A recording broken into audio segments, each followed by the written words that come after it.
¿Qué tal? Muy buenas noches a todas y a todos los que hoy, como cada miércoles, tienen la oportunidad de acompañarnos en este espacio de charlas interdisciplinarias FICAM. Como saben, pues este espacio que desde que nace busca poder promover la reflexión del quehacer en la arquitectura y las distintas formas que tenemos de incursionar en ella, de eh, de diversos lugares, diversas latitudes, como es el caso del día de hoy, y que invita siempre a conocer cuántas maneras y de qué formas podemos incursionar en esta increíble profesión en la que nos encontramos inmersos.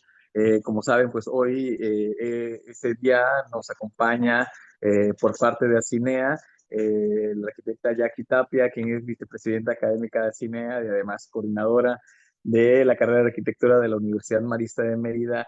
Jackie, ¿qué tal? Buenas noches, ¿cómo estás?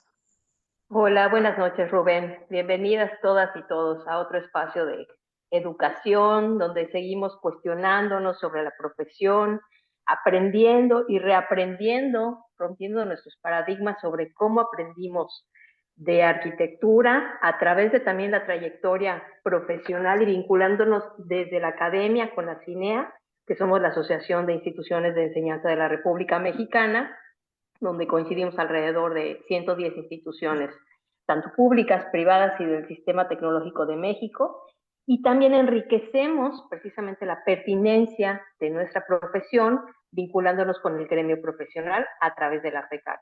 Entonces, hoy tenemos el gusto también de seguir explorando hacia dónde nos movemos como profesionales más allá de nuestras fronteras, cómo nos hermanamos a esta latinoamericanidad que llamamos, este nuevo protagonismo que estamos viendo de una nueva identidad en estos tiempos transmodernos, ya podemos decir, y qué problemáticas, qué situaciones, qué estamos visualizando para identificar desde nuestra profesión y a partir de eso generar estas reflexiones. Entonces, hoy tenemos el gusto que nos acompaña el arquitecto Vinson, que también nos acompaña desde Buenos Aires. Bienvenido, arquitecto. Le invitamos a prender su cámara y micrófono. Hola Jackie, hola Rubén. Bueno, muy honrado de estar con ustedes. Realmente es una invitación que en su momento me puso muy contento y hoy que me tengo que tirar a la pileta, como dicen cuando uno está por saltar a la conferencia, estoy muy contento y me siento cómodo. Así que bueno, yo les quiero, primero me quiero presentar, soy socio del estudio Mantiola Sánchez Gómez Santos Solsona, Vinzón, ¿no? Digamos, tengo una formación donde tuve maestros no solamente a nivel universitario, sino también a nivel académico, y nuestra característica como estudio es de alguna manera esta cuestión de continuidad entre lo académico y lo profesional. Hoy que básicamente voy a estar hablando de esta cuestión que es la arquitectura como punto de encuentro, quiero manifestar las distintas acepciones que tiene esa situación, ¿cierto? El lugar de encuentro de los distintos roles que configuran un arquitecto, el lugar de encuentro que significa hoy aquí estar conectado con la hermandad mexicana, y cómo desde estas distintas latitudes estoy seguro que tenemos puntos de encuentro. ¿Podemos compartir pantalla? Es Eh, yo me remonto de alguna manera en febrero, cuando conocí a Rubén y al arquitecto Quijano, Augusto, que fue algo que bastante me interesó mucho conocer qué significa Mérida en el ámbito de México, ¿cierto? Porque tanto la ciudad de Buenos Aires como Mérida somos aquellos puntos que estamos más al este del continente, y somos los puntos como puertos receptores que históricamente hemos tenido un mundo de intercambio que nos transformó en ciudades ciertamente a veces más cosmopolitas e integradoras de contenidos culturales. Entonces, ese es un modo de integración, como para pasar a ver, quiero pasarla, ahí está. Ya está.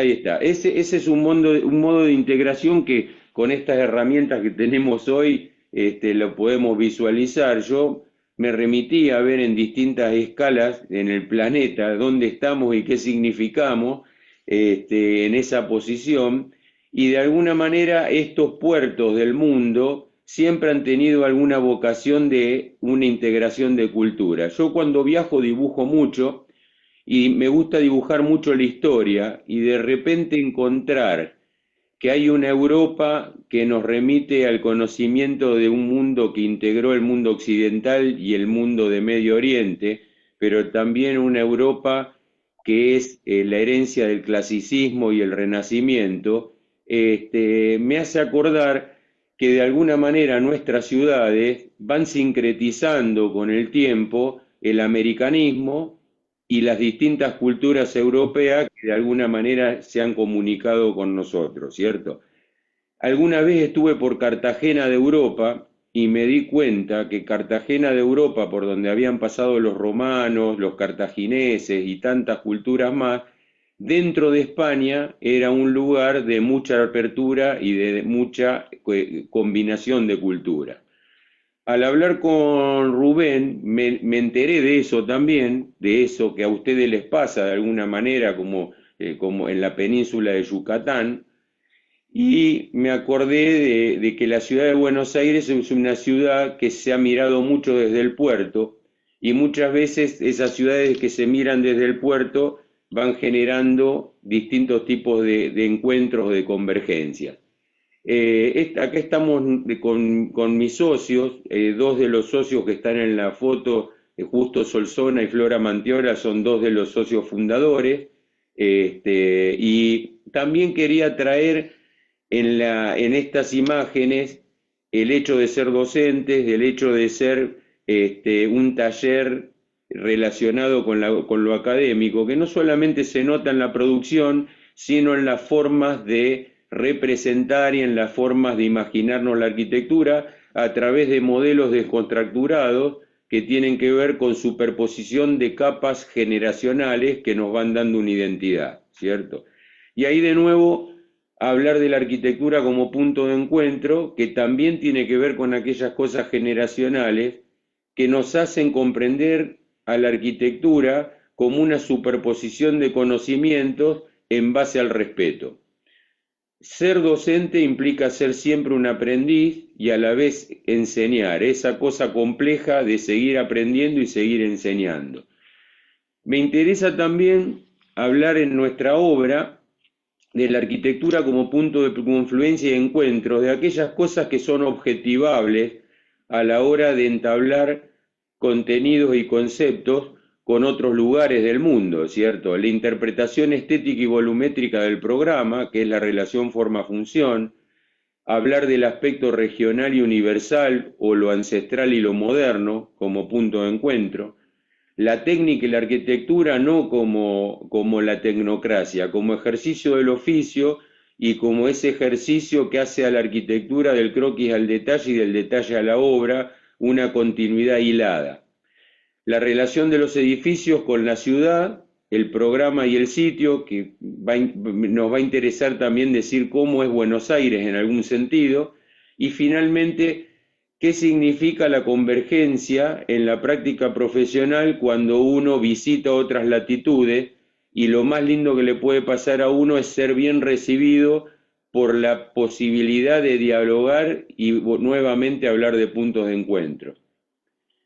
Muchas veces eso tiene que ver con instancias de rigor, ¿no? El clima, la funcionalidad, aquellas cosas que no tienen idioma, ¿cierto? Que tienen una cosa de percepción y de sensibilidad entre los arquitectos. El programa como herramienta creativa es algo que siempre me produjo mucha atracción. Cuando uno ve la obra de Le Corbusier y ve que el consejo de Corbu era: usted no es un estilista de tablero, es un organizador de espacio.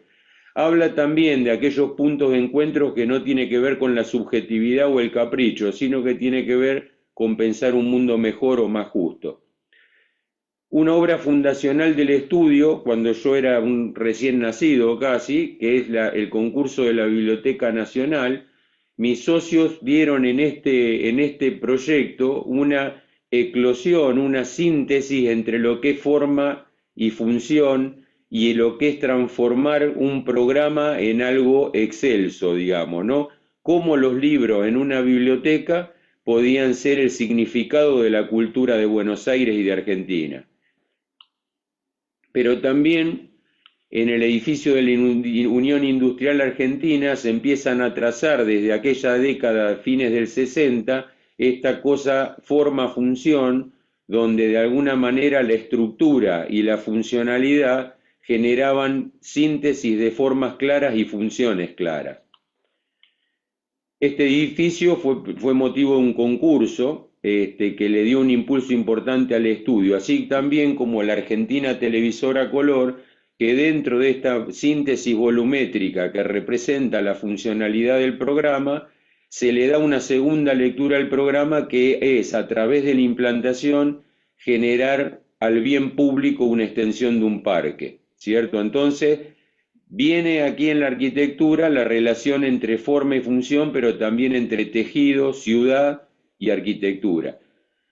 También, Oye, Damián, me gustaría aprovechar porque creo que le diste al clavo algo que a veces creo que, bueno, en el caso de los que estamos ahí al frente de un grupo en el tema docente, tratamos de, yo en lo personal, de comunicar de que esta parte de la creatividad no es una ocurrencia y tú, me gusta cómo lo has definido ahorita, no sé qué diga o qué opine la gente que nos está escuchando, cómo es esto también el programa, ¿no? El enfrentarte con el programa te obliga, digamos, a pensar en esas diversas formas de organizarlo, de solucionarlo, y es ahí donde podemos hablar de la creatividad, ¿no?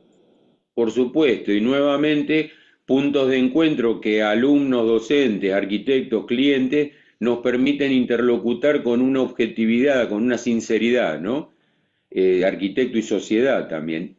Pero también quería hacer mención que en aquellas etapas formativas del estudio, y hablando de los puertos y de la apertura al mundo, no era menor la influencia de cierta arquitectura europea como la de James Stirling en esta cuestión de esta cuestión programática que le generaba una creatividad a la forma, ¿cierto? Era cómo transformar al programa en algo expresivo, a través de una comprensión de la función, ¿cierto? Y hay una frase de Justo Solsona que a veces se decía que era: esto no sé si para telegrafiar a Londres, decía, no telegrafiar, vos fíjate que la comunicación no era ¿no? Pero bueno, digo que, y transportándonos a la actualidad también, este edificio, que es un edificio muy reciente, digamos,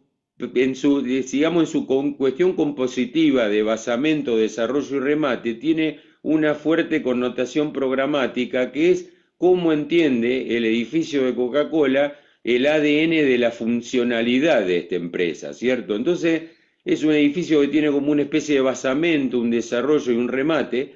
La instancia cúbica del proyecto manifiesta la forma primaria del programa, que son las oficinas de planta libre, y abajo se representa la cuestión de recibir, de cómo el edificio se socializa con su entorno. Y arriba, en el remate, el sector de la caja de recursos humanos, que es el lugar donde se manifiesta el tiempo libre, el lugar de ocio y el lugar de la recreación.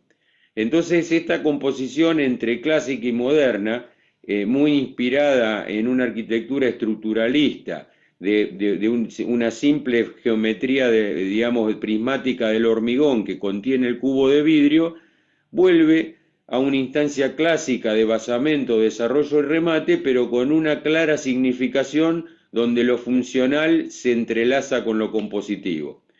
El basamento tiene esta cuestión permeable, donde aparecen las multisalas, las formas de reunión múltiples que tiene el proyecto, donde se hace la capacitación, la recepción y cierto el punto de intercambio con los visitantes, en esta especie de espacialidad donde también el programa no deja de tener el carácter como uno de los temas, ¿cierto? Cuando pensamos en la arquitectura, el carácter de un lugar es parte del programa y evidentemente es una empresa que quiere manifestar cierta jovialidad, cierta transparencia, cierta cotidianeidad. El cubo y la planta libre, cosa que siempre en la arquitectura de oficinas es algo interesante, cómo ubicar el núcleo, cómo generar una planta libre y que esa planta libre pueda resolver infinidad de esquemas de organización a través de los dos planos que organizan el piso técnico y el plafón técnico, ¿cierto? También es parte del programa, no lo principal, cómo se circula, los medios de escape, los baños, o sea, la recreación del programa también tiene que ver con olvidarnos de alguna manera de la arquitectura de los bloques y de lo que está impuesto por los mandatos y reinterpretar cómo va a vivir la gente hasta los lugares de servicio, ¿cierto? El remate tiene también, y lo muestro a través de dibujos de una etapa prematura, también hay partes del programa que son las aspiraciones que tiene un proyecto en relación a los temas ambientales que hoy día nos preocupan. Y esas cuestiones, lejos de ser una visión tecnocrática del problema, tiene que ver con un problema real de eficiencia energética, pero también de voluntad que un edificio no sea solamente que no solo sea ambientalmente correcto, sino que sea y se parezca también. Entonces, bueno, finalmente en el remate aparece este lugar donde la empresa representa de alguna manera una idea de comunidad, donde los espacios de comer, de hacer gimnasia y de recreación culminan en esta especie de remate que va descarnando algunas cuestiones y va de alguna manera completando esto que es el basamento, el desarrollo y el remate. Finalmente, de alguna manera la arquitectura siempre remite, y ahí vuelve el tema del punto de encuentro, a conocimientos del pasado, en la composición, donde hay una cuestión tripartita de basamento, desarrollo y remate, es algo que vuelve a ser un punto de encuentro donde modernidad y ancestralidad se encuentran. Ustedes, y Rubén, me imagino también ustedes como pedagogos, como docentes, no les va a extrañar que traiga esta especie de jeroglífico o de ideograma para rendir homenaje a una persona que el arquitecto Javier Sánchez Gómez, uno de los socios fundadores y uno de mis grandes maestros y mentor, llevaba a un arquitecto de una generación mayor a hablar en la facultad de estas cosas que hacen a la funcionalidad. Al hablar de vivienda, el arquitecto Eduardo Polledo, en la suma del año 66, ganó un concurso que se basaba en gran parte en la interpretación de cómo se vinculan para generar la forma de vivir, la cuestión del espacio social, el espacio privado y la forma de acceder a la vivienda. Esa matemática programática la seguimos manteniendo como enseñanza dentro de la facultad porque es una de las cosas que más instruye al alumno en cuanto a que la funcionalidad no es un capricho, es una manera de comprender la vida también desde el punto de vista científico, ¿cierto? Y esta casa de los arquitectos Javier Sánchez Gómez y Flora Manteola, desde muy chico, cuando yo era estudiante de diseño 1, me instruyó que muchas veces los programas y la geometría simple le pueden dar lugar a una espacialidad compleja y a una cuestión de transformar en cultural un programa, ¿cierto? Esta casa tiene un prisma de vidrio que representa lo social, que tiene como una condición bioclimáticamente muy amena para relacionarse con el jardín, y se apoya en dos prismas de ladrillo que de alguna manera contienen los espacios más privados y Sí, menos sociales. Esa dupla, posteriormente y muchos años después, haciendo un edificio en Torres, acá en Puerto Madero, también podía darse, si lo entendemos, como que lo social representa las aristas de una torre y la parte vidriada, la parte abierta al horizonte, y las partes más privadas, los catetos del triángulo donde se desarrolla lo más privado o lo más tamizado. Esto sincretiza una cuestión funcional, una cuestión programática y una cuestión tectónica de un edificio, ¿cierto?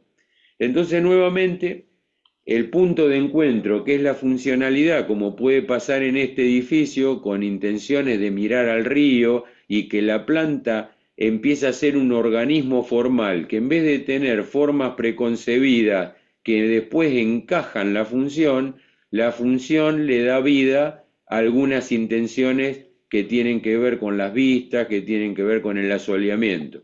Entonces podemos hablar a veces de un punto de encuentro entre las formas biológicas y las formas arquitectónicas, porque los organismos vivos son forma-función, de alguna manera.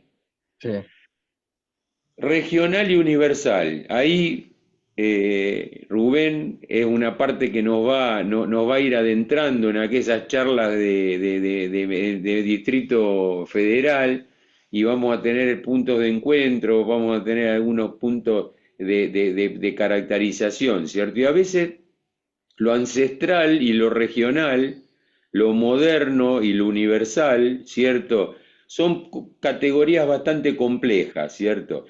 Esta obra de Louis Kahn, ¿por qué la traigo? Porque esta obra de Louis Kahn de alguna manera retoma el sentido ancestral de lo que es una institución, en este caso una biblioteca, pero que de alguna manera tiene la modernidad de concebir al individuo desde una visión moderna, pero también la institución desde una forma tradicional de entenderla. ¿Y por qué de alguna manera aparece Louis Kahn en ese concepto del qué y el cómo? Nos retrotrae a los orígenes de la ancestralidad en la arquitectura.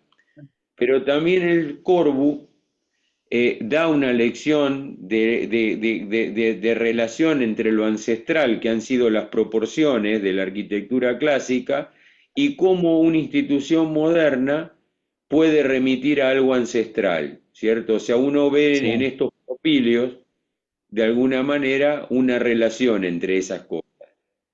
Eh, Allá en México me acuerdo mucho al arquitecto Quijano mostrando la arquitectura mexicana, pero también en relación a estos maestros de la arquitectura que fueron trascendiendo las localidades, ¿cierto? Y ahí fue un gesto de hermandad muy grande en esas charlas, porque yo no sé si yo me sentía en México como en Buenos Aires, y si ustedes vinieran acá les pasaría lo mismo, ¿no? Hay cosas que nos unen. Y este regionalismo crítico de Le Corbusier habla de un sentido de tradición y modernidad desde otro lado, no desde un folclorismo o desde una literalidad histórica, sino desde una visión conceptual, básicamente, ¿no? Esta es una obra que el estudio quiere mucho. Esta obra yo creo que ni siquiera todavía había entrado en la Facultad de Arquitectura cuando se estaba haciendo. Javier Sánchez Gómez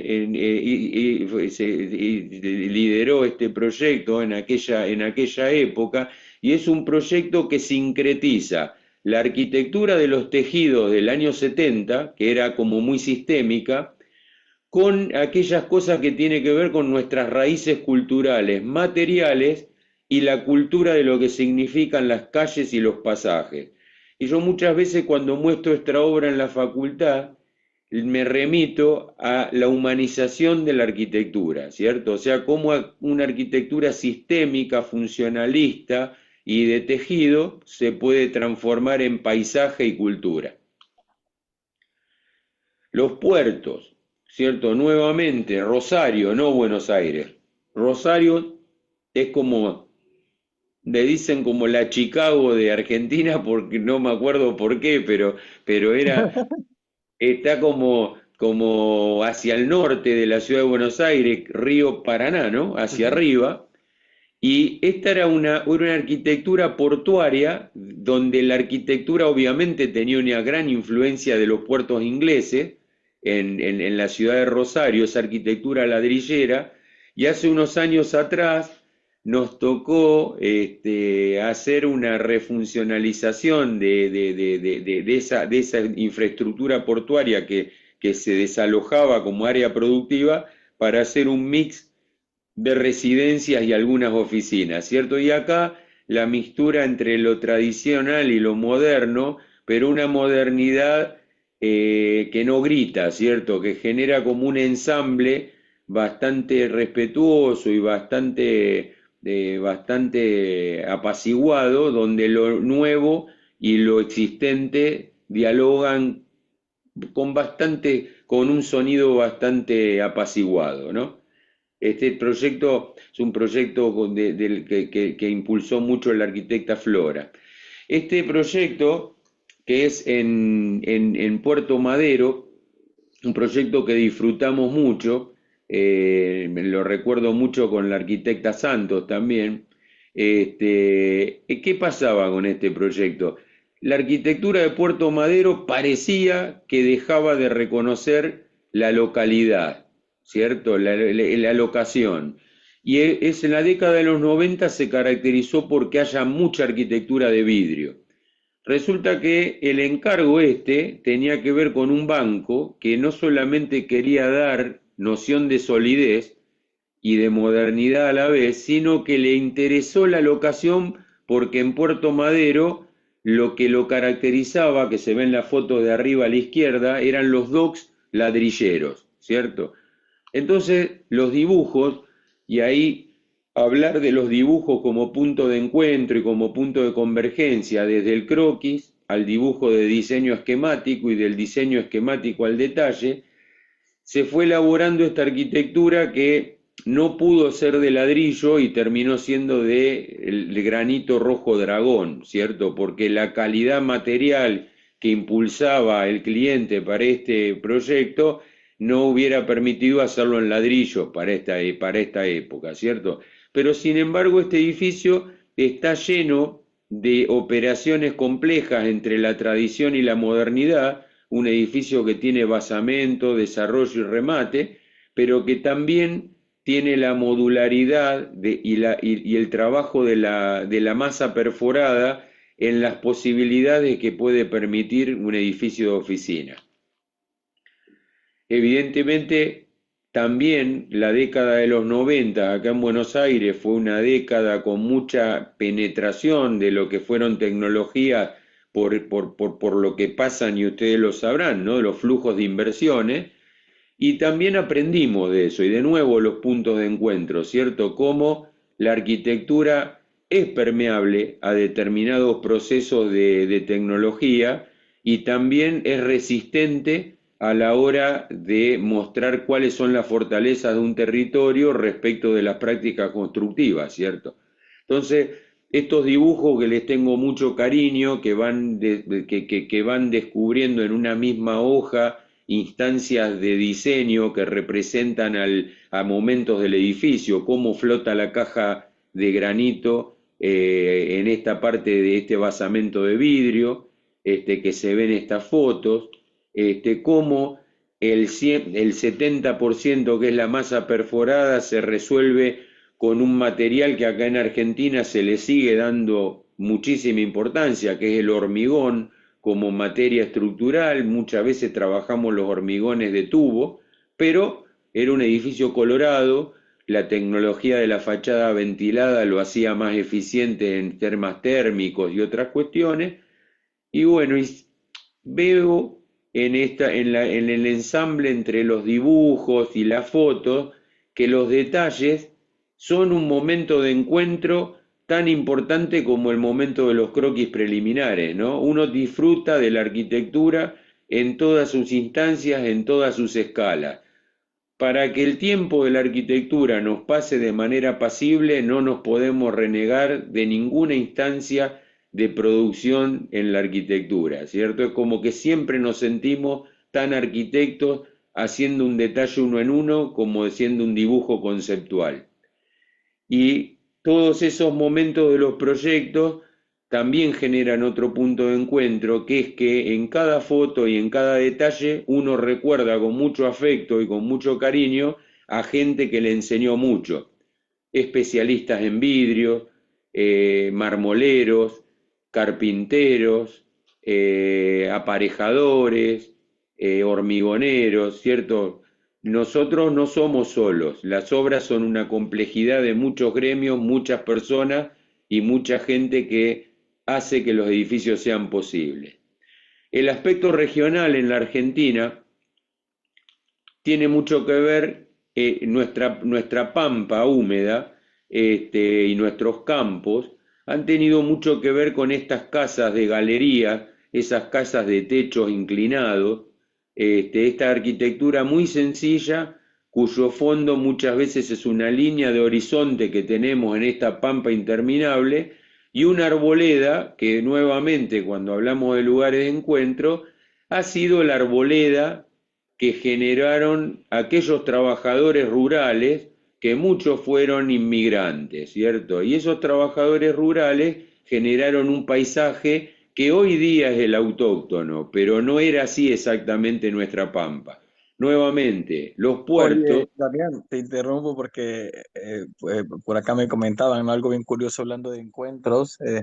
Podría haber alguna reminiscencia a las haciendas de Yucatán en la imagen anterior que vimos, ¿no? O sea, es eso, eso mismo, ¿no? Y claro, porque el pasado hispanoamericano, digamos, nuevamente es un punto de encuentro. Y es brillante eso que acaban de decir. Y muchas veces, esa ruralidad, seguramente en nuestro territorio, se combina con otra geografía, pero sin embargo la arquitectura va uniendo latitudes, ¿cierto? Así que es muy lindo eso que dicen. Y estas casas, que son unas casas una es de la década del 70, que es una casa en el Tigre del arquitecto Solsona, y esta que está acá es un proyecto que es la Casa Timerman en el Uruguay, tienen reminiscencias de aquella arquitectura tradicional de las galerías y de los patios, que actualmente en un barrio cerrado destinado a la actividad del polo, hemos reelaborado, ¿cierto? Aquellas geometrías puristas que son los techos inclinados, los techos inclinados flotando como reivindicación del horizonte y recortándose contra esta arboleda rural que tiene que ver con nuestro territorio de La Pampa. Esto es un trabajo reciente que estamos haciendo y que de alguna manera en esa arquitectura de plegados de techo se da un contrapunto entre nuestro horizonte y una arquitectura de techos inclinados muy olvidadas por la furia con la que la arquitectura de cajas y techos planos está arrasando la imaginería de otros tipos de situaciones de cubierta.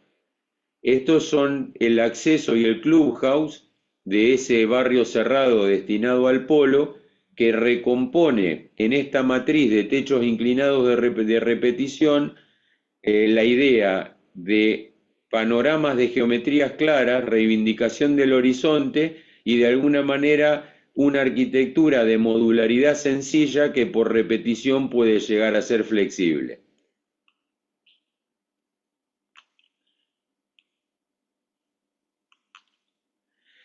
Después, el otro punto es la unión entre el tema de la técnica y la estética, repensar la estética desde su doble acepción original, como dicen Ábalos y Herrero, haciendo una combinación de unir el momento cognoscitivo con el momento creativo.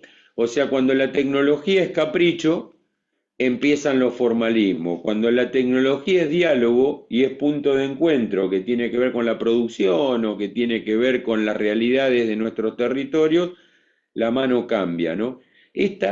este puente, que es un puente en Bassano di Grappa, que lo construyó Andrea Palladio, según tengo entendido, era una obra, un puente, lo que tiene es la transformación de algo útil en algo estético, ¿cierto? Pero la utilidad y el momento tecnológico dan esta pieza maravillosa de una sencillez increíble, ¿no? Pero también el significado de la técnica, ¿no? O sea, cuando la técnica y el movimiento moderno generaron el cambio de expresión que pudo dar origen a la nueva arquitectura. Allá arriba vemos el conocimiento del mundo europeo llevado a la máquina americana de producción, los edificios de Sullivan Adler, que tenían una tecnología pero que todavía tenían una reminiscencia a la arquitectura de la historia. Ahí Rubén querías decir algo, seguro. Bueno, que tiene que ver un poco también, ahora que hablábamos antes de entrar al aire, con esta experiencia que tuviste recientemente en la Ciudad de México y hablábamos de Bellas Artes y estos edificios que tienen estructura de acero, pero que todavía hacen esta referencia a otro tiempo, a otras arquitecturas, ¿no? Exacto. Y en cambio, digamos, el momento donde se genera no solamente la aplicación de la tecnología, sino la libertad que la tecnología le generaba a la fachada, aparecen esas imágenes de abajo en la obra de Le Corbusier, ¿no? Los arquitectos como Viollet-le-Duc le daban muchísima importancia a la matriz tecnológica como manera de revolucionar la imagen. Y también la arquitectura de Jean Prouvé, ¿cierto? O sea, en distintos momentos y en distintos momentos de la historia, ¿no? Pero en el caso de Viollet-le-Duc, además, tenía un contenido hasta ideológico porque Viollet-le-Duc de alguna manera hasta la arquitectura gótica le estaba dando un significado que trascendía mucho la mera esteticidad, sino la fuerza que podía tener la invención y la creación de un sistema constructivo. También hablando de regionalidad y de tecnología, este lugar, esta obra que para mí fue brutal poderla ver en Viena, que es el Palacio de las Palmeras, es una obra que si uno la compara con el Jardín de Cristal de Paxton, se da cuenta que Inglaterra es Inglaterra y Viena es Viena, ¿cierto? O sea, muy mismo momento, mismo programa, pero la voluptuosidad y las formas de esta arquitectura muchas veces nos hacen acordar a cómo nosotros interpretamos el barroco en América, a lo nuestro, ¿cierto? Y bueno, también en los viajes y en los dibujos que de alguna manera me van apareciendo en mi libreta y los disfruto en los viajes, aparece esta relación entre el sur de Italia y Atenas, ¿cierto? Como una centralidad, un imperio, cuando se derrama en otras latitudes, aparece lo que el arquitecto Roberto Fernández le llama contaminante, ¿cierto? Porque cada sociedad genera a través de sus prácticas constructivas, sus saberes materiales y sus materiales otras proporciones. Los capiteles del sur de Italia son más anchotes porque la piedra es más porosa, más débil, y los de Grecia son como más esbeltos o más graciles, ¿no? Pero esas diferencias hacen a la riqueza y son los puntos de encuentro de lo que hoy podemos hablar. La tecnología como discurso regionalista, dice el arquitecto Roberto Fernández, y nos remite que si vos ves el barroco en la ciudad de Córdoba nuestro, es más austero, de ladrillo, blanco, mientras que la Catedral de Santiago de Compostela es mucho más elaborada, mucho más de piedra, y si vamos a México, en Distrito Federal, vemos una magnífica arquitectura barroca con una piedra increíble que tuvo su lenguaje particular y que tuvo digamos, justamente sus aportes tan importantes a lo que es la arquitectura barroca.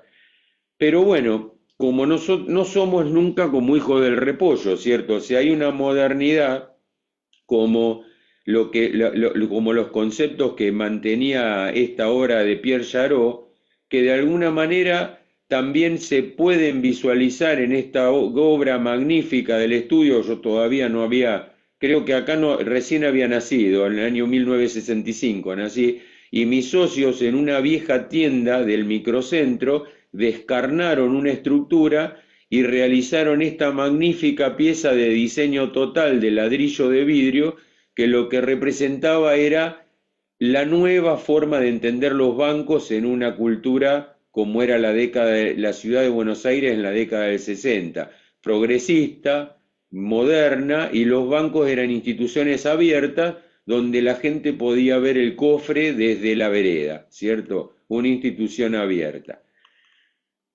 Años después tuvimos la oportunidad a través de un concurso de restaurar esa sede y de generarle las oficinas y de hacer una modernización y una refuncionalización del edificio para trasladar las oficinas. O sea, cómo una institución se puede ir renovando y cada época le va aportando una característica estética a partir también de momentos tecnológicos y de determinadas cuestiones. Pero también la arquitectura tiene los vaivenes de la economía que muchas veces van, por suerte, van generando instancias de creatividad en las que mientras se venían haciendo edificios de vidrio para representar las nuevas instituciones de la administración en el centro de la ciudad, una crisis energética dada en la década no es año 1987, acá hay una equivocación, es más bien en la década, principios del 80, el proyecto realizado en los 70 iba a ser una torre de vidrio que finalmente fue una torre de hormigón, ¿cierto? Y esa piel de hormigón se transformó como en un cortingol de hormigón, con esta trama lígnea geométrica donde el vidrio y el plano se llevan como a un sentido de piel. En las distintas épocas, y esto Rubén por ahí podemos decir que hay un cierto eclecticismo en las opciones materiales, y es que cada vez que uno empieza una obra, los problemas de arquitectura van sufriendo modificaciones por las capacidades tecnológicas, por los comitentes mismos, pero también por las distintas circunstancias que la arquitectura atraviesa, ¿cierto? Y no somos impermeables. Sí, de hecho, bueno, me lo ganaste, ¿no? No es volver a lo mismo donde eh, la solución no habla finalmente de esto que podríamos llamar un capricho, sino de circunstancias, ¿no? Porque incluso si la primera propuesta de este edificio que estamos viendo era completamente de vidrio, pues las condiciones, las circunstancias hicieron que hubiese una segunda propuesta donde otro material se convierta en el predominante y que incluso hasta cambia la lectura del mismo edificio, ¿no? Algo que pudiera ser un problema tal vez se convierte en un acierto en las circunstancias, ¿no? Sí, sí, y además lo que decís, hay un momento que esa circunstancia, por ejemplo, le dio una solidez geométrica y atemporal al edificio. Hay temas, por ejemplo, esta obra, que es muy reciente, que es un edificio universitario para el ITBA. El ITBA es una universidad tecnológica de acá de la ciudad de Buenos Aires, remite a la trama de hormigón, disciplinada, sólida, y donde las parteluces, los parasoles van llevando una monocromía lígnea, pero que de alguna manera retoma esta cosa de la solidez de la geometría, tanto en términos clásicos como modernos. Pero en paralelo, siempre nos interesa también mostrar los cortes de borde y cómo esas situaciones de la piel de un edificio terminan siendo un tejido de elaboraciones constructivas, además de elaboraciones conceptuales iniciales. Lo que dice Rubén de las oportunidades suceden en cada obra. Por ejemplo, esta obra, que es en el mismo Parque de la Innovación, tenía una trama muy condicionante, la matemática del tejido parcelario. Resulta que esto está justo frente al estadio de River. Y el estadio de River, desde el punto de vista de las vistas, no era lo mejor, pero sin embargo, si la planta del edificio se torsionaba y giraba toda la planta a 45 grados, las vistas pasaban a ser las óptimas, una plaza y el barrio River, que es un barrio de casitas bajas bastante bello. Y entonces esa cuestión de que cada problema de arquitectura genera nuevas oportunidades, le daba esto, en vez de la contundencia por repetición de la trama de la grilla, el escamado dado por un giro intencionado que el programa de la planta le confiere una naturaleza estética al proyecto. Entonces esa naturaleza estética que es el giro de la trama, digamos, de la trama inicial a 45 y la mixtura programática, que son aptos profesionales, pequeñas residencias y oficinitas, le empieza a conferir al edificio una textura, pero basado en que la síntesis tiene que pasar a ser que con pocos materiales y con pocos detalles se puede hacer una forma compleja en la que la planta es como el origen de la textura y luego viene la elaboración de la volumetría.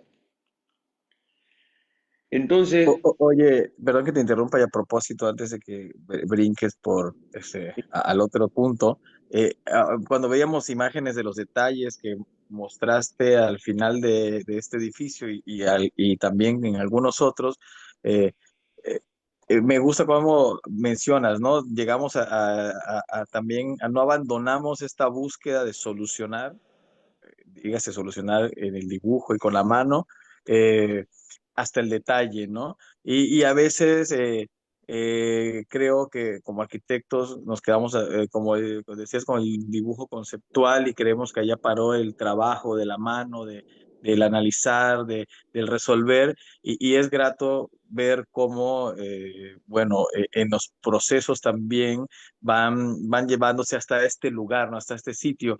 En algún momento, alguien con quien estuvimos conviviendo en aquel momento, Daniel Bonilla, también habla mucho de esto, ¿no? De no solo la idea general, sino cómo la aterrizo y cómo sigo involucrándome en el proceso hasta solucionar la idea final a través de un corte por fachada o qué sé yo, ¿no? O sea, eso creo que vale la pena mucho rescatarlo, también para que, bueno, que nos ven, nos comenten y sobre todo los chicos que vean esta plática, vayan también tratando de entender esto, ¿no? Que no solo es esta idea general conceptual, sino cómo la voy llevando a buen puerto hasta sus últimas consecuencias, ¿no? Diría yo.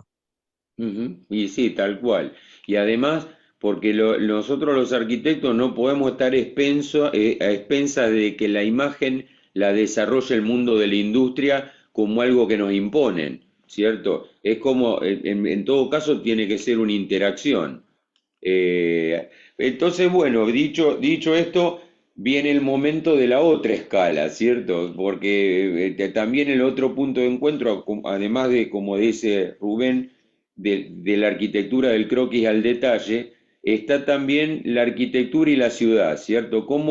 Y ahí sí quiero de comentarles que yo creo que en las ciudades los errores de códigos de planeamiento o las restricciones de los códigos pueden llegar a generar ciertas perturbaciones a la arquitectura, ¿cierto? Ustedes como colegio de arquitectos, como sociedad de arquitectos, muchas veces deben generar puntos de rebeldía frente a cambios de normativas que pueden coartar la libertad de lo que es una ciudad abierta, plural y con intercambio de tipología. En un momento, una vez, una charla de Fernández Galeano, escuché un concepto que me llamó la atención, que el urbanismo, y creo que era una charla de Galeano, que el urbanismo y la filosofía, no, era una charla de la Fundación March, mejor dicho, que decía que la filosofía como el urbanismo tienen un mismo origen, o que el urbanismo deviene de la filosofía, que es un punto de discusión del bien común dentro de una sociedad. Cierto que la ciudad es una invención del hombre para ponerse de acuerdo a vivir en comunidad, como lo es la filosofía, ¿cierto? Entonces, el punto de encuentro, y acá muestro unas imágenes de nuestra ciudad, plural, diversa, morfológicamente interesante, porque de alguna manera el perfil de la ciudad va connotando momentos de crecimiento, momentos de preexistencia, y esa cuestión del diálogo de los edificios con la ciudad es algo que le pertenece en la historia de la ciudad de Buenos Aires. Entonces, la ciudad puede aceptar distintas tipologías. Los edificios en los bordes de la ciudad nos han permitido desarrollar edificios de perímetro libre, donde estas ciudades que son puertos, estas ciudades que se ven de alguna manera desde circunvalaciones y desde el puerto, que permiten determinada noción de aceptar edificios de perímetro libre. Los edificios de perímetro libre resuelven sus propios problemas funcionales, pero también le generan a la ciudad una diversidad que hace que reconozcas un barrio, que reconozcas un lugar y que vayas viviendo una ciudad que va teniendo momentos, ¿cierto? Pero también la ciudad ha aceptado edificios de determinada escala por exclusión dentro de la trama de lo que son los tejidos de la producción. Por ejemplo, estos edificios de gestión hipotecaria, que son formas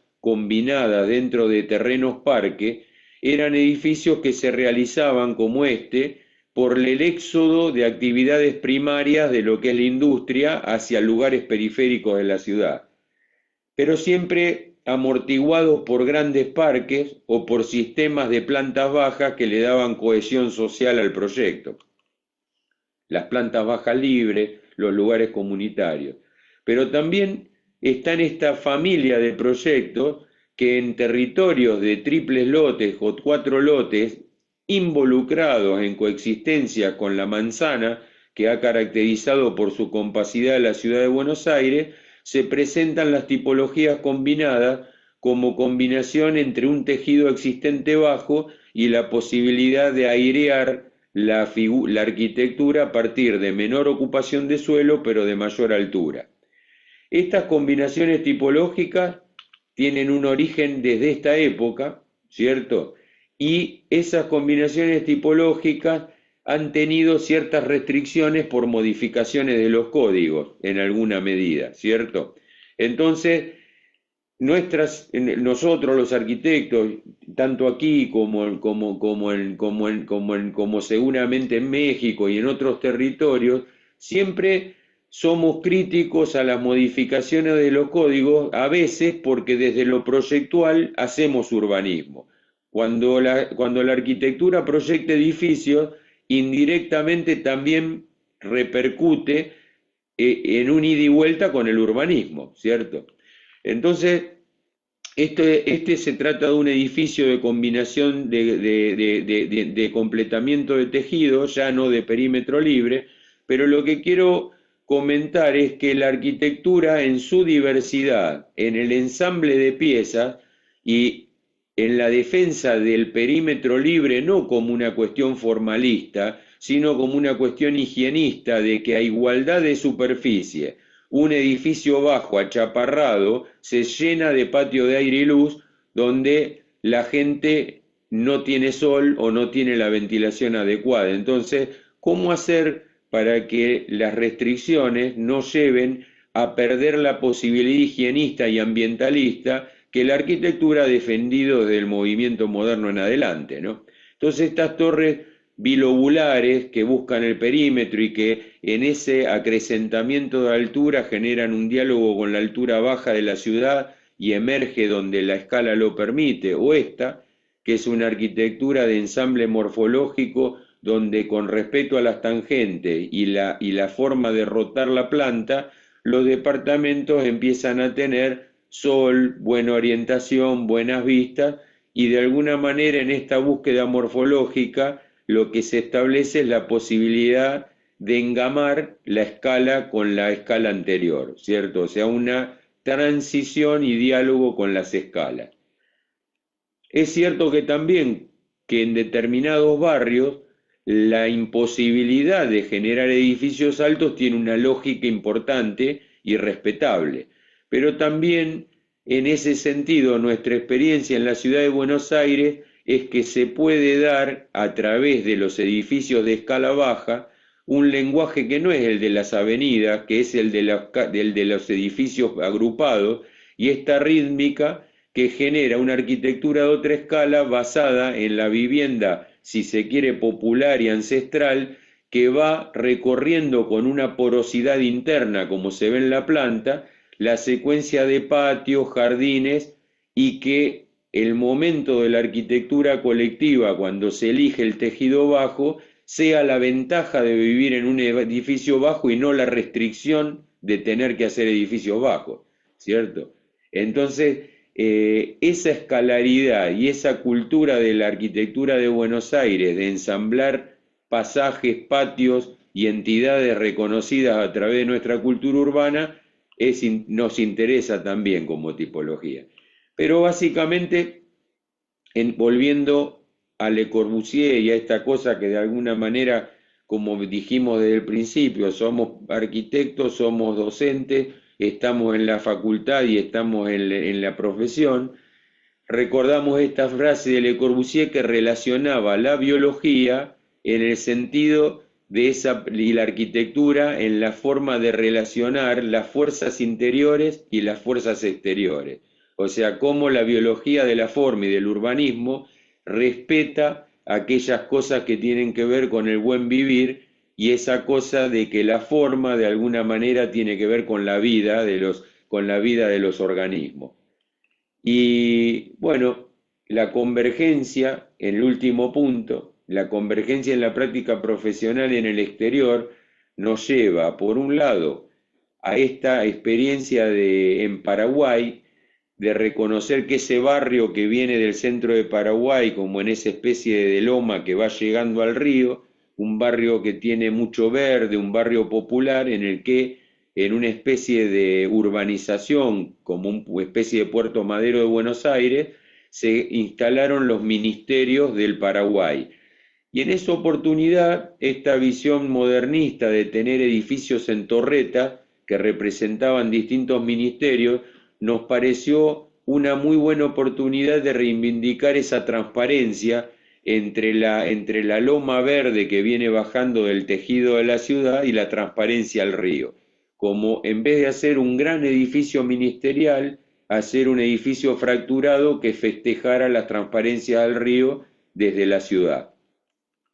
Y después, otra forma o punto de encuentro, que es dialogar en los trabajos en el exterior y en otros territorios, es entender en este edificio del Paraguay que Paraguay tiene esta característica del evergreen, ¿cierto? Que en algunos lugares suyos también debe pasar.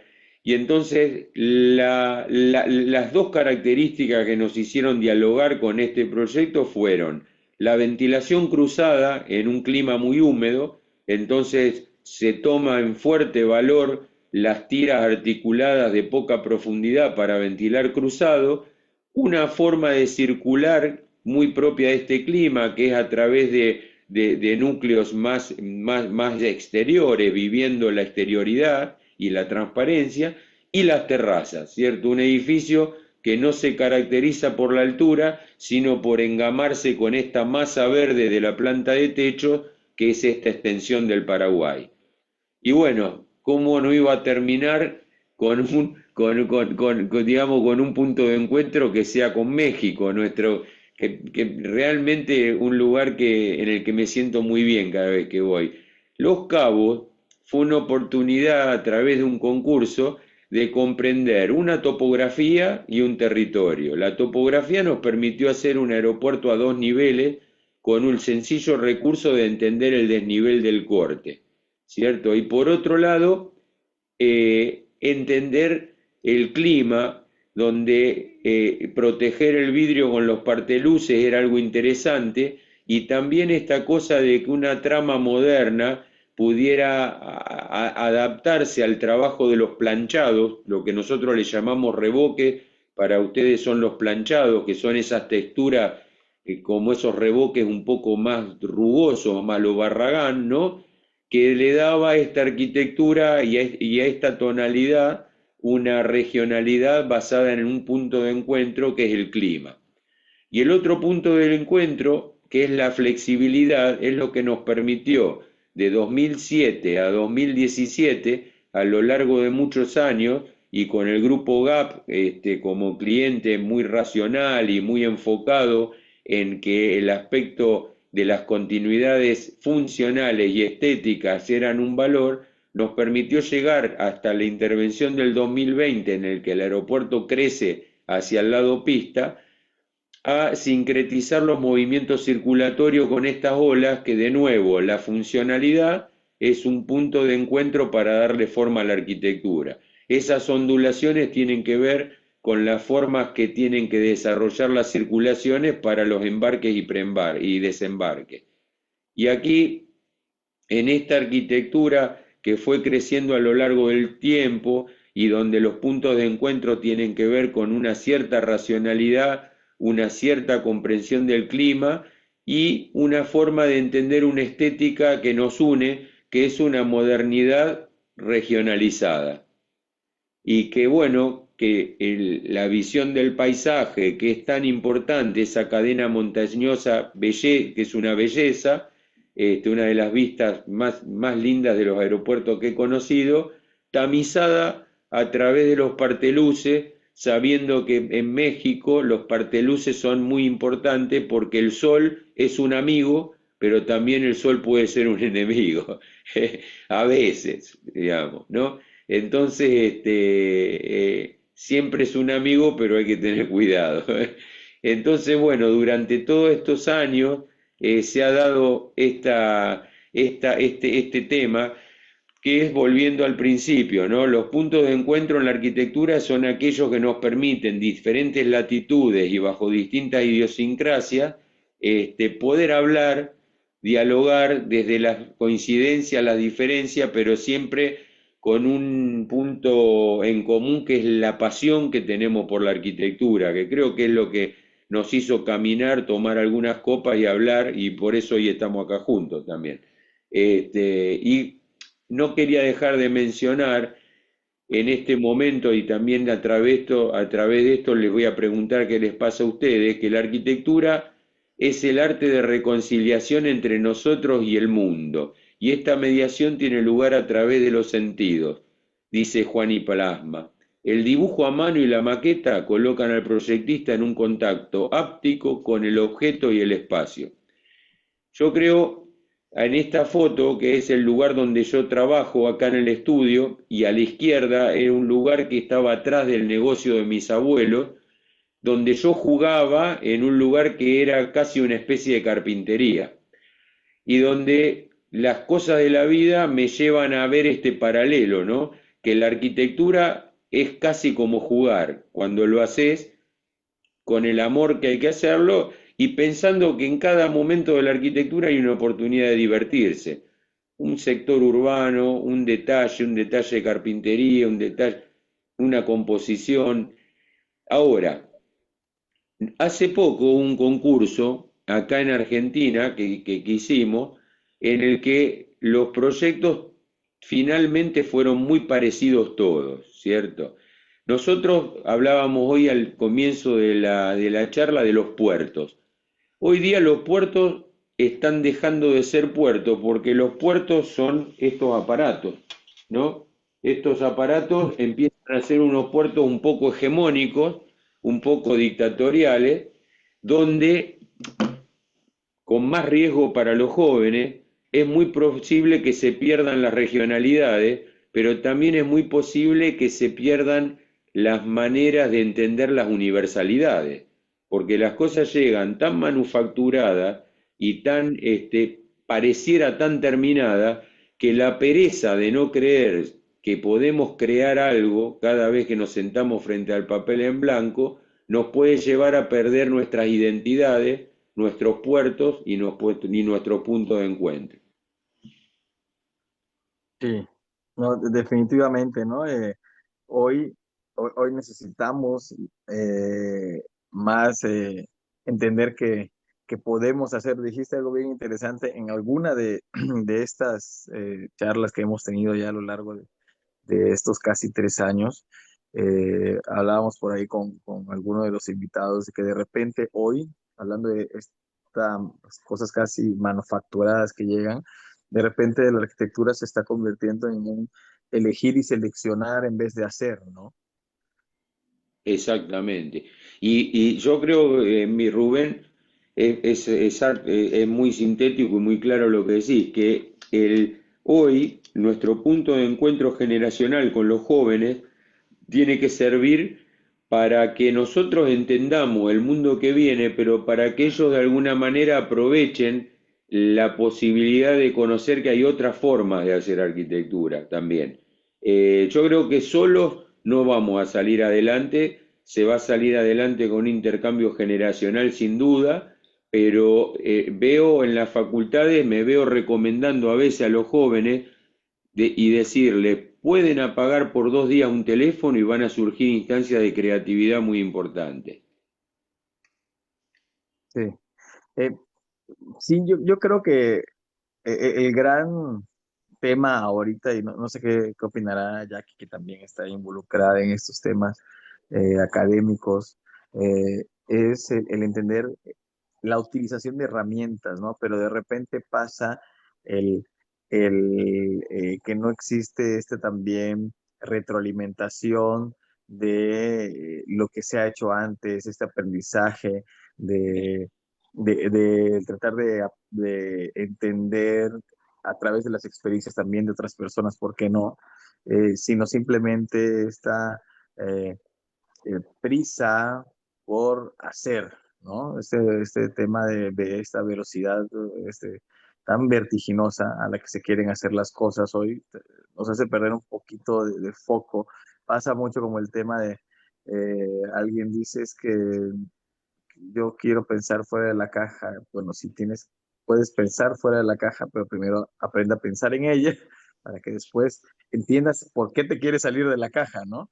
Y un Ujú. poquito hablando de este que creo que hace falta esto que debe de venir detrás de no solo creer que hoy la arquitectura puede ser lo que generemos a través de las herramientas digitales, como siempre digo, como estas herramientas digitales que hoy son muy potentes, esta información desbocada que existe, que lejos a veces de convertirse en, en oportunidades, tal vez pareciera que se convierten en todo lo contrario, ¿no? En el no profundizar en lo que es en la información, en aprender, a tener una postura sobre lo que se desarrolla. Hoy también la arquitectura habla de posturas, ¿no? No quiere decir que todos lo hagamos igual ni de la misma manera, pero pues es aprender pues, de la historia, de lo que se ha hecho antes, de lo que se está haciendo ahora, ¿no? Es una reflexión, hablabas de un poquito de filosofía, ¿no? La arquitectura y la filosofía están muy cercanas, ¿no? Porque necesitamos esa reflexión y no podemos ser en esos que solo hacen y repiten, ¿no? También. Ujú. No es algo mecánico que solamente vamos a resolver y hacer proyectos y ya, ¿no? Ujú.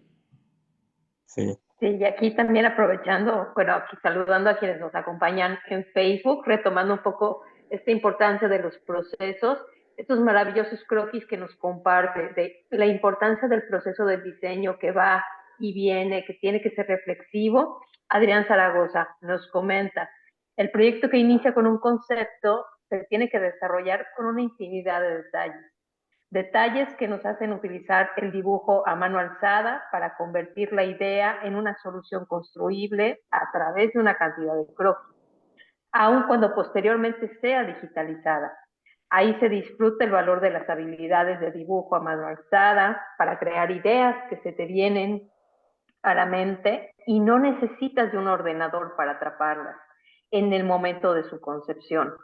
Esto que presentaba de los detalles, uno puede estar haciendo los sketches del master plan, acercándose de la ciudad al terreno, a la planta, a resolver un corte, y entonces entra esta lectura y ejercicio multiescalar que es tan valioso, y esa flexibilidad no nos lo dan las herramientas, ¿no? Esta capacidad humana de, estamos haciendo un ejercicio crítico a través de el croquis. Y por eso es tan importante siempre tenerlo a mano, literal, con proceso de diseño. Y sí, es así, es así. Y la realidad que también en nuestra profesión, que muchas veces teléfono de por medio, reuniones y un montón de cosas que también la acompañan, yo creo que siempre hay un momento que es el final del día que uno tiene que poder regalarse un dibujo. El dibujo es un momento, o varios, es un momento de paz que tiene que ver con la instancia del arquitecto frente al papel y frente al problema que quiere resolver antes de irse a dormir para dormir tranquilo, ¿cierto? Es como, es Ujú. como un regalo, digamos, ¿no? Así que realmente, digamos, realmente además yo me siento muy contento porque nosotros como estudio tenemos un intercambio generacional fuertísimo, ¿cierto? O sea, desde socios mayores hasta colaboradores, digamos, que han sido alumnos y son alumnos y tenemos como una estructura de muchas generaciones y esa cosa transgeneracional nos permite también hacer una cosa cotidiana donde nos vamos ensamblando. Sí, y un poco escuchando también una de las cosas que decían y que mencionaba Rubén, es que es importante incluso frente a la instancia constructiva digamos, y del desarrollo constructivo de un proyecto, es esa cosa de que hay ciencias básicas y conceptos muy, pero muy sencillos, como sumar, restar, multiplicar, dividir, y el teorema de Pitágoras, cosas muy sencillas, de la física también, que nos llevan a ser constructores de proporciones, pero también constructores de construcción. Y muchas veces, así como nosotros cuando éramos niños, hoy lo decía ayer o en estos días, que nosotros disfrutábamos de agarrar dos latitas, unirla con un hilo y por un fenómeno físico tan sencillo tener una comunicación, ¿cierto? Esa cuestión analógica de disfrutar determinados tipos de comprensiones de la naturaleza, tenemos que correr riesgos de no perder. O sea, tenemos que temerle a perder ese tipo de conocimiento analógico. O sea, es fantástico poder encontrar la obra de un arquitecto a través de un buscador y tenerla tan rápido, más rápido que yendo a la biblioteca, ¿cierto? Pero hay algunas cosas que tenemos que tener cuidado porque esa inventiva ciertamente picaresca que tenía esa cosa del juego y de la posibilidad de pensar que podías crear algo de chico, en la escuela, en el primario, en el secundario y en la facultad también, cuando te decían, ¿viste ese edificio? Bueno, no está la información en DWG para que la reproduzca, la imprima y la amplíe. Andá, dibujalo, pensá cómo era, redibujalo sin tener información, a ver si aprendes algo. ¿No? O sea, hay un dicho bastante bravo que es la letra con la sangre entra, ¿cierto? Es algo Sí, así, ¿eh? sí, sí, Es, así Sí. es. es Muy así, ¿no? famoso. Daba eso. Así que bueno, por ahí es un poco anacrónico eso que digo, pero Pero este, fíjate que ese tema, por ejemplo, que tocaste ahorita, bien curioso, tenía rato de no escucharlo, o sea, es que no es literal, ¿no? Sino habla más bien de este rigor, alguien, diversos amigos, colegas por ahí, he tocado ese tema recientemente, del rigor, en el quehacer, del rigor en la arquitectura, de la autodeterminación, ¿no? También hoy pareciera que por otras circunstancias que tal vez no abordaremos ahorita, eh, alguien que te diría, no, pero ¿por qué voy a desperdiciar mi vida haciendo no sé qué y el tiempo que le voy a dedicar a eso, no, no sé cuánto? Pero si te quieres volver bueno en algo, o sea, existe ese rigor, esa autodeterminación, ese hacer, y además, digo, si aparte hay esa pasión por hacerlo, pues digo, más claro no puede estar con los competidores en los deportes, en las Olimpiadas, ¿no? O sea, no llegan esas hazañas, proezas físicas que realizan, no las realizan de la noche a la mañana, sino es un tiempo que le dedican un rigor, constancia y demás, ¿no? Entonces, la arquitectura, como en muchas cosas, es parte de lo mismo, ¿no? Y creo yo que hay que transmitir que así es tal vez hoy la inmediatez de lo que vemos en los medios. eh, Pretendiera hacer creer que todo esto tiene que ser muy rápido o debe de ser muy rápido, ¿no? Y yo, pues, es algo que vas madurando con el tiempo. Y además engañoso. Digo, quiero comentar algo rapidito porque siempre digo que no todo está en Internet y claro que no todo está en Internet. La inteligencia artificial te va a contestar todo lo que esté allá. Si todas las bibliotecas del mundo estuvieran digitalizadas, bueno, ahí hablaríamos. Hoy estábamos en un despacho de unos amigos y hablábamos de un tema de sinfónicas y filarmónicas, ¿no? Y cuál era la diferencia. Y buscando la diferencia en internet, te decía que no había diferencia, pero bueno, mi hermana, aparte de que es licenciada en economía, toca la viola del violín y le escribo, oye, ¿cuál es la diferencia entre la filarmónica y la sinfónica? Bueno, y me dice, bueno, técnicamente no hay diferencia, pero en un origen, la filarmónica eran aquellos músicos que por gusto, amor al arte, sin ser profesionales, tocaban y los profesionales eran los que estaban en las sinfónicas, dice, filio de amor y amor a la música, ¿no? Eso no me lo dijo el internet, no apareció en internet, Ah, pero es estas relaciones que vamos tejiendo con las personas, no solo con arquitectos, con otros profesionales, o sea, y eso creo yo que tenemos que transmitir hoy, ¿no? La multidisciplinariedad que rodea también la arquitectura, ¿no?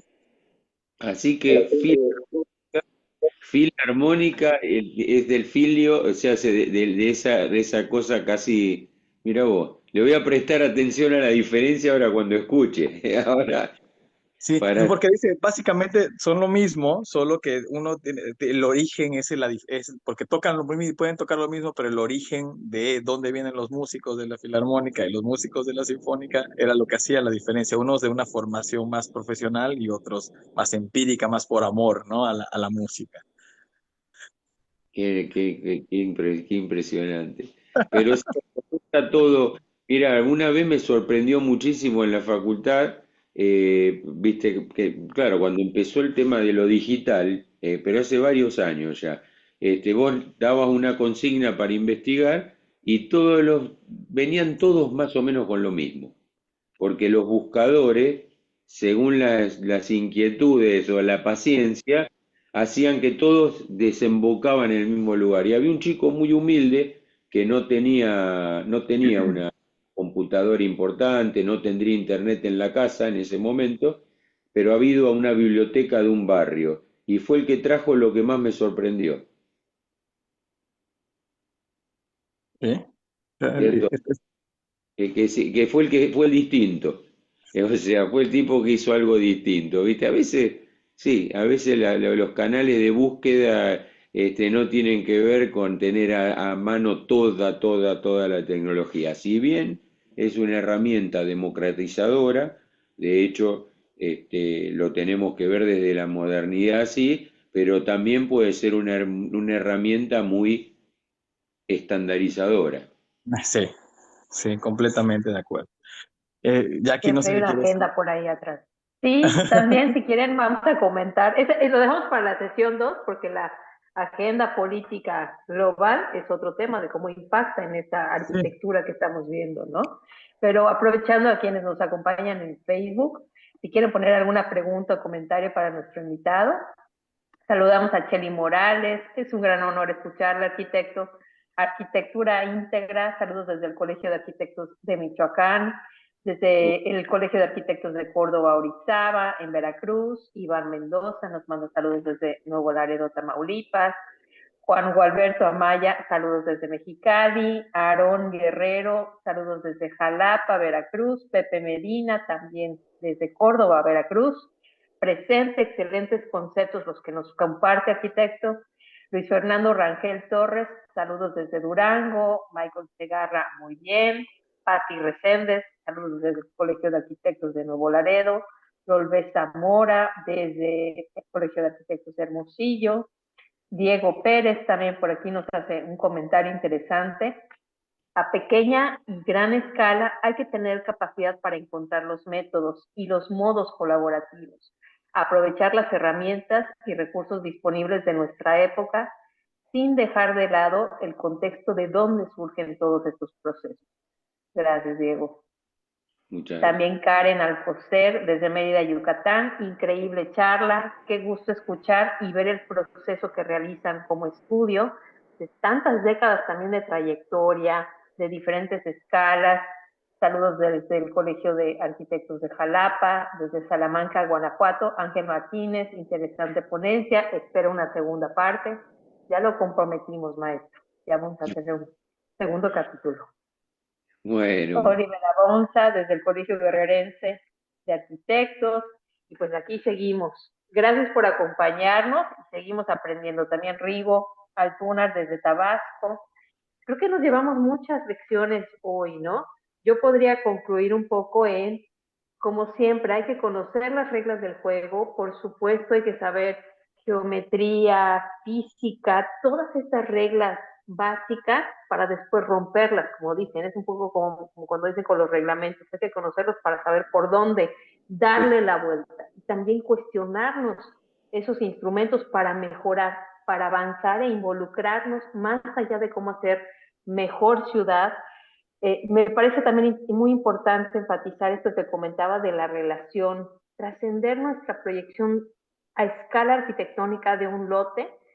Siempre generamos un impacto a nivel ciudad y eso tiene que ver con el entendimiento de nuestro territorio, esta lógica del lugar y cómo también el maestro Augusto Quijano lo tengo como muy fresco, ¿no? Las enseñanzas de la composición en la arquitectura, de cómo miramos lo que nos rodea para hacer una mejor comunidad. Y si todo va enfocado a ese bienestar, de generar una mejor sociedad como punto de encuentro, de convivencia, de convergencia, que es el tema que nos trae a la mesa hoy, todo nos va a hacer mejores profesionales, mejores ciudadanos, mejores seres humanos y seguir enriqueciendo nuestro espíritu como humanidad, creciendo, buscando ese bien común. Creo que por ahí pudiera concluir. y la No, verdad, buenísimo. Jackie, una linda conclusión, un mensaje humanista, ¿cierto? Un mensaje. Así que, bueno, la verdad, muy agradecido de haber sido invitado. La verdad que lo digo con total sinceridad, México es un lugar que me recibe con tanto cariño cuando voy y la verdad que me siento muy a gusto en esta charla y con esta invitación que no tengo palabra para agradecer, la verdad. Este, No, gracias a ti por darte el tiempo, por preparar algo, digo, para hoy y estar súper pendiente del tema que ibas a desarrollar. La verdad que también es un gusto siempre poder platicar contigo y creo que también es importante que la gente tenga oportunidad de escucharte y ver algo distinto de maneras de pensar, escuchar lo que haces y cómo lo haces y cómo te apasiona lo que haces, diría yo, ¿no? bueno, muchísimas gracias y estamos, bueno, siempre en comunicación, y atentos. Muchas gracias y también a todos los que participaron a través del canal de YouTube, muy agradecido por la participación también. ¿Eh? Espero que estén Sí. muy bien. Y bueno, no me queda más que agradecer, como ya dijo Damián, a todos aquellos que nos estuvieron siguiendo en vivo en esta transmisión a través de la página de Facebook de la Federación. Recordamos que va a quedar el video por acá todavía un ratito más y posteriormente lo vamos a migrar al canal de YouTube donde lo podrán consultar en el momento que quieran. Recuerden que pues por ahí está disponible la información de todas las charlas anteriores también. Y bueno, y no me queda más que agradecerles y esperando verlos por aquí la próxima semana. Hasta luego, que pasen muy buenas noches. Buenas Hasta noches. luego. Muchas gracias. Hasta luego.